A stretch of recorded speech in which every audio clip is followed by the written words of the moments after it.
Tem o tema Castro Alves, o Filho da Terra, em visões afrofuturistas.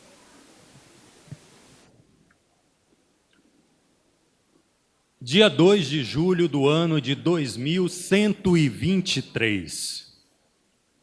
A cidade de Dandara, outrora Salvador, ou Cidade da Bahia, ou a primeira capital da extinta República Federativa do Brasil, está novamente sitiada, isolada, bloqueada em todos os seus acessos por terra, mar e ar. Dandara não é abastecida há 3 meses e a sua população morre aos milhares de inanição. O aeroporto de Modupé, no acesso norte da metrópole, é o palco do último e derradeiro conflito armado entre as forças pacificadoras aliadas da América Total e a resistência Palmares. Era no 2 de julho. A pugna imensa travara-se nos cerros da Bahia. O anjo da morte pálido cozia uma vasta mortalha em Pirajá. Neste lençol tão largo, tão extenso como um pedaço roto do infinito, o mundo perguntava, erguendo um grito: qual dos gigantes morto rolará? Não eram 2 povos que abalavam naquele instante o solo ensanguentado. Era o porvir em frente do passado, a liberdade em frente à escravidão. Era a luta das águias e do abutre, a revolta dos pulsos contra os ferros, o pugilato da razão com os erros, o duelo da treva e do clarão.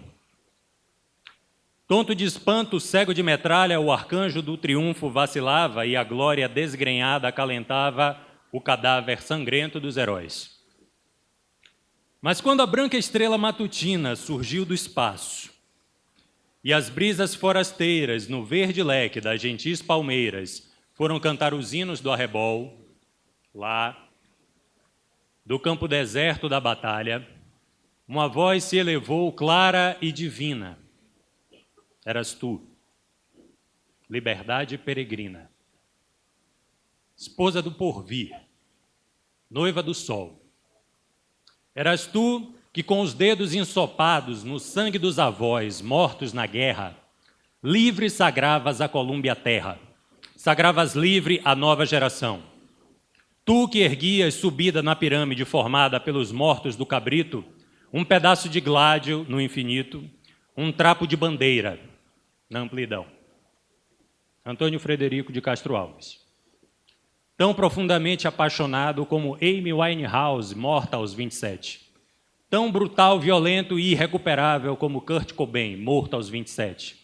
Tão hipnotizante e desorganizador como a voz de Janis Joplin, morta aos 27. Entretanto, nenhum desses capaz da proeza de morrer consumido pela própria chama aos 24.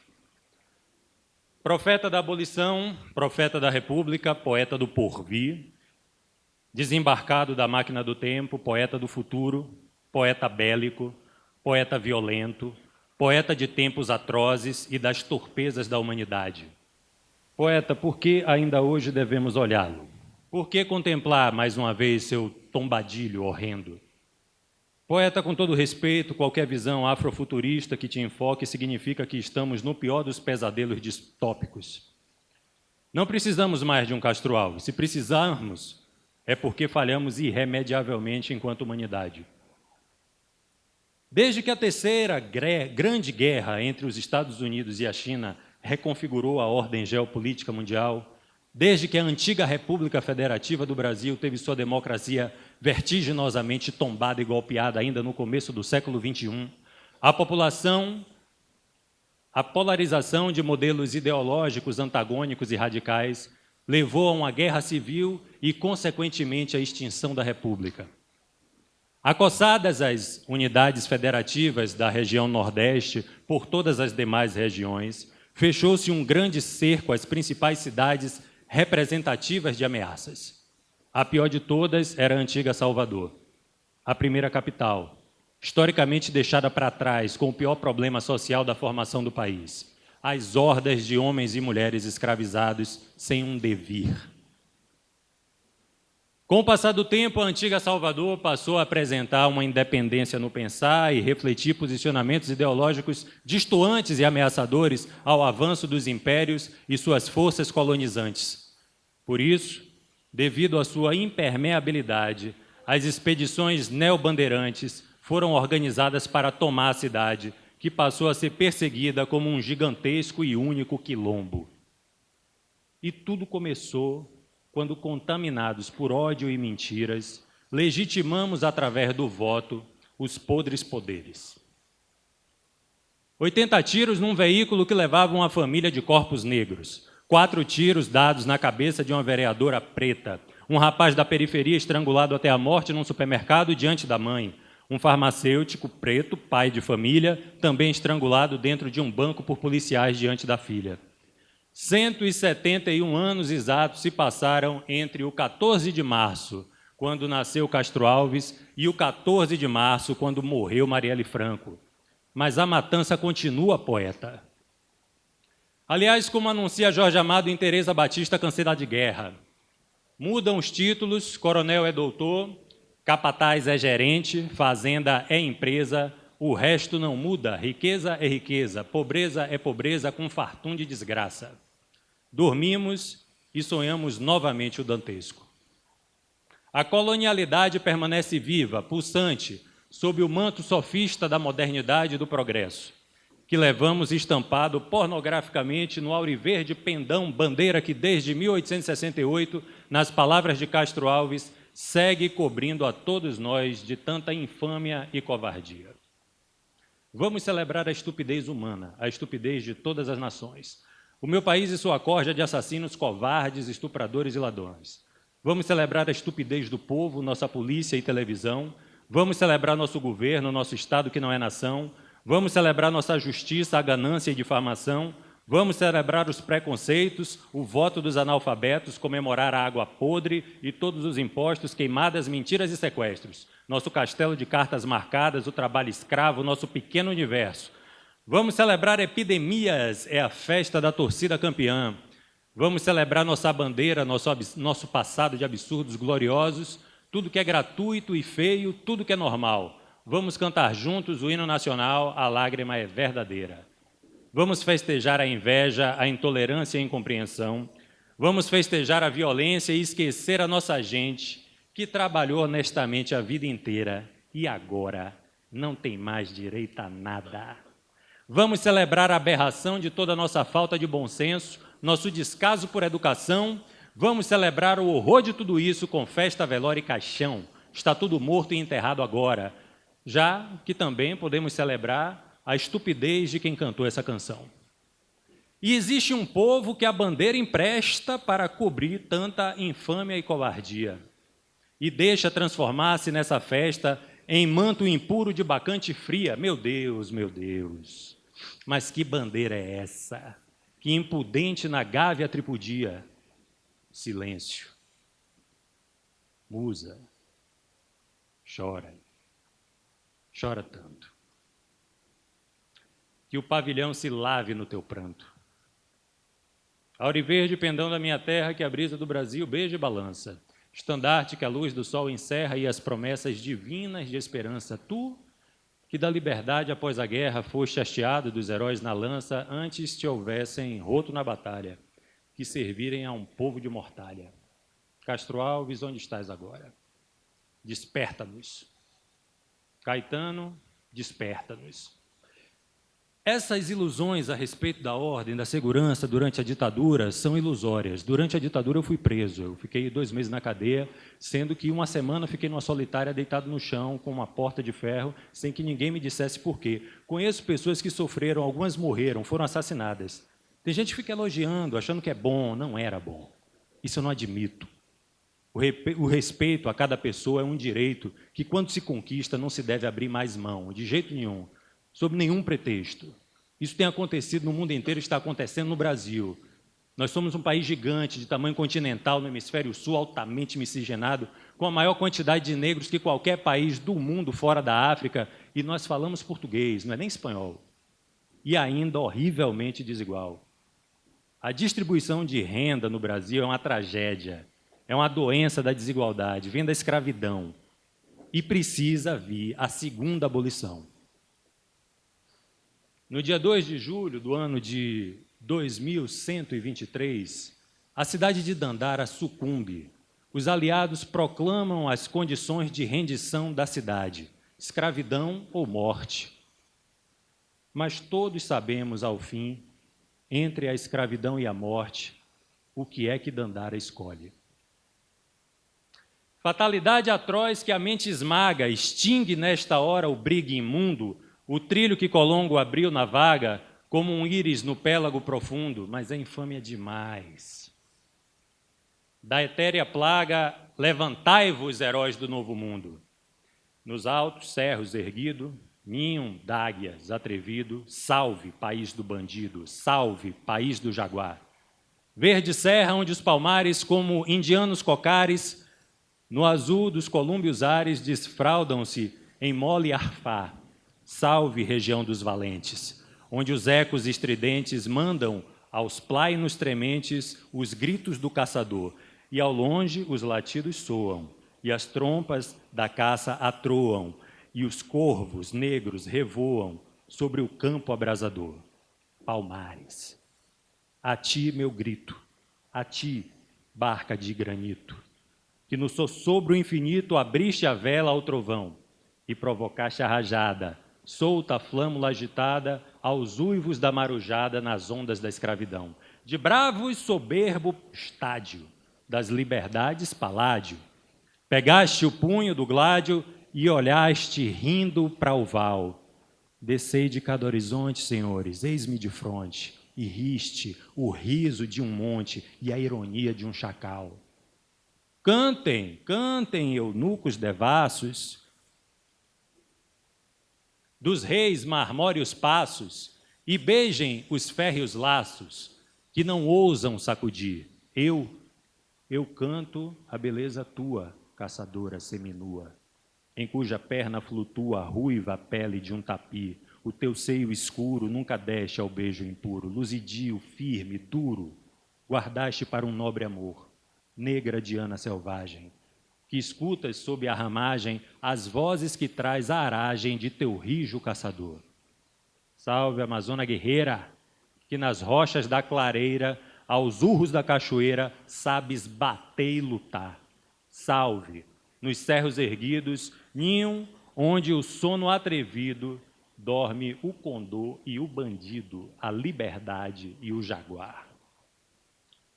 No fragmento acima do poema Saudação a Palmares, escrito por Castro Alves, nos seus últimos momentos de vida, surge a imagem da heroína negra Diana Selvagem, um arquétipo de Dandara.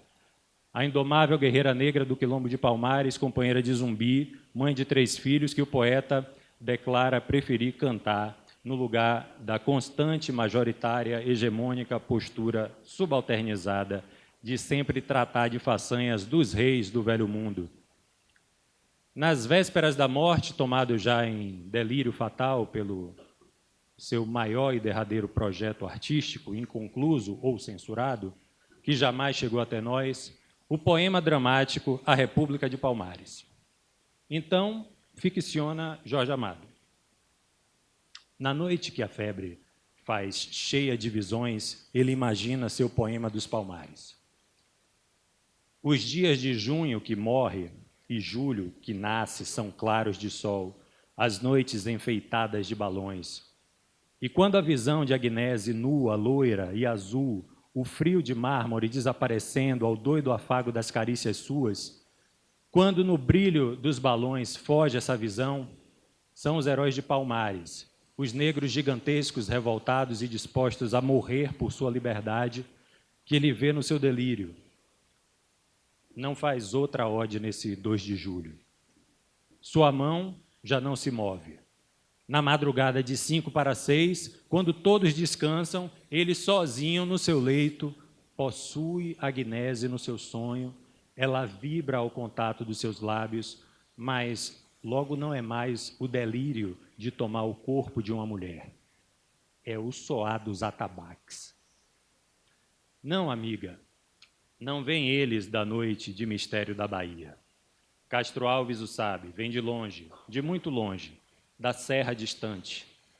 Tocam nos Palmares. Os negros se reúnem, é um exército. Zumbi para ao lado de sua cama. Foi a Agnese, desapareceu seu corpo loiro.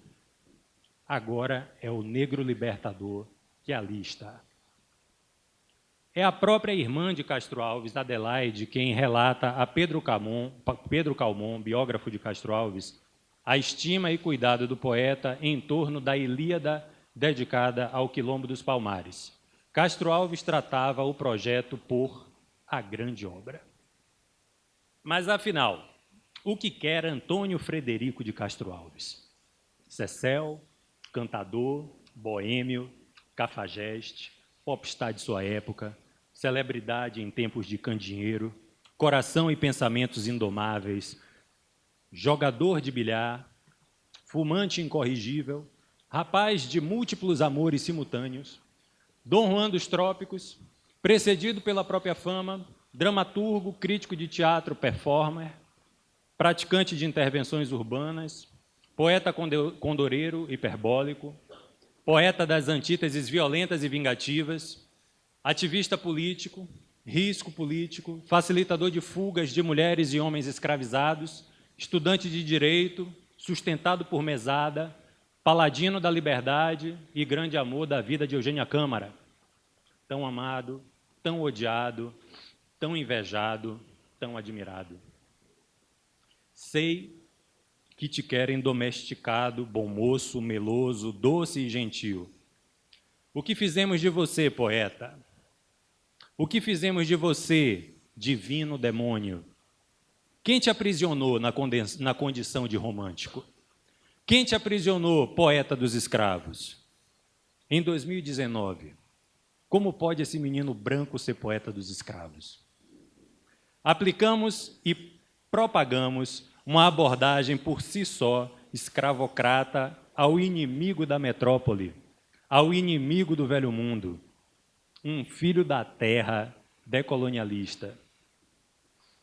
A Europa é sempre Europa, a gloriosa, rainha e cortesã. O universo, após ela, doudo amante, segue cativo o passo delirante da grande meretriz. Diabos, poeta, será que aprendemos e ensinamos você errado? Por que somos poupados de sua fúria implacável e espírito vingador? Trema o vale, o rochedo escarpado, trema o céu de trovões carregados ao passar da rajada de heróis, que nas éguas fatais desgrenhadas vão brandindo essas brancas espadas que se amolam nas campas de avós. Cresce, cresce, seara vermelha, cresce, cresce, vingança feroz. Afinal, o que quer Antônio Frederico de Castro Alves? Realmente eu não sei se mereço, se algum dia as pessoas vierem a adornar o meu túmulo com uma coroa de flores. A poesia, apesar de todo o meu amor por ela, sempre foi para mim, senão um meio, um bem fadado meio consagrado a uma finalidade santa. Eu nunca dei muito valor à glória literária e pouco me importa se minhas poesias serão elogiadas ou criticadas. Então coloquem uma espada sobre o meu túmulo, porque eu fui um soldado na luta pela libertação da humanidade. Castro Alves, rapaz estudante de direito, percebeu nas artes, em especial na poesia e nas artes cênicas, o meio ideal para a profusão de suas ideias proféticas e transformadoras da sociedade de seu tempo. Castro Alves, poeta da liberdade e da república, é fruto de um casamento entre a luta pelos direitos humanos, quando a Declaração Universal nem sequer existia, e as artes como plataforma de difusão dessas ideias e sentimentos. Castro Alves reunia em si conteúdos interdisciplinares de forma condensada e corajosamente ativa. O conhecimento das leis, a teatralidade, a literatura, o entendimento da conjuntura política e social, a eloquência, a arte da sedução. Dominava o verbo e a voz com propriedade e firmeza de propósito. Da reunião de todos esses saberes, elegeu como meio de irradiação de suas ideias a potência artística, a poesia, a performance e a dramaturgia. Mesmo morto aos 24 anos, sem ter concluído o curso de Direito, Castro Alves é a fusão indissociável desses dois campos, o direito e a arte. Sua vida é uma experiência encarnada a serviço dessa síntese. Para ser um soldado na luta pela libertação da humanidade, Castro Alves usou sua grande tribuna, conquistada pelos próprios esforços, pois esta não lhe foi dada, para o combate às ameaças da liberdade em seu tempo e espaço. Castro Alves foi, ao mesmo tempo, uma espécie de advogado a serviço da extinção das principais mazelas sociais de seu tempo, a escravidão e a traficância humana, crimes de lesa à humanidade, e um visionário que cantou a chegada da República. E para obter amplo êxito no que se propunha, tornou-se artista cênico. Performer, advogado de defesa de direitos humanos teatralizado, espetacularizado, que encontrava nos espaços públicos e nos entreatos das peças de teatro o seu tribunal, e na consciência despertada de seus espectadores um júri. Um advogado performático nômade cuja principal causa era a libertação da humanidade. A sua finalidade era o direito, o meio usado a arte. A arte era sua ferramenta de persuasão. Sua poesia escrita, uma petição com arranjo performativo de palavras. Sua declamação, uma sustentação oral com aparelhamento de performance artística. Seus esforços estavam concentrados em convencer um júri à sua frente, a sociedade, todos aqueles que pudesse atingir através da emissão de sua voz e visualidade de sua presença, ou seja, com a potência de sua arte corporificada. Gosto do exercício de pensar suas performances enquanto uma sustentação oral elevada à condição de obra de arte.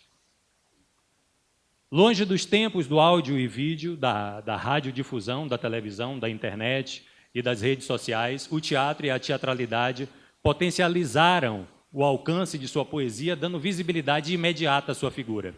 Uma personalidade cuja presença, verve e voz extraordinária, segundo Rui Barbosa, ainda ressoam nos ecos da memória baiana e brasileira.